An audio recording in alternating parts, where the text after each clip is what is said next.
وحشر لسليمان جنوده من الجن والإنس والطير فهم يوزعون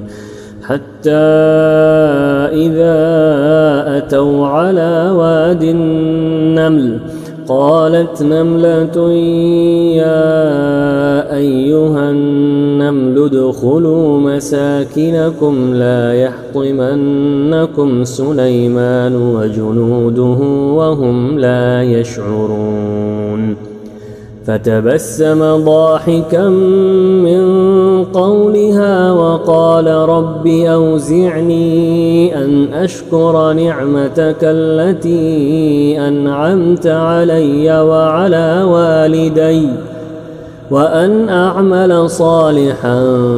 ترضاه وأدخلني برحمتك في عبادك الصالحين.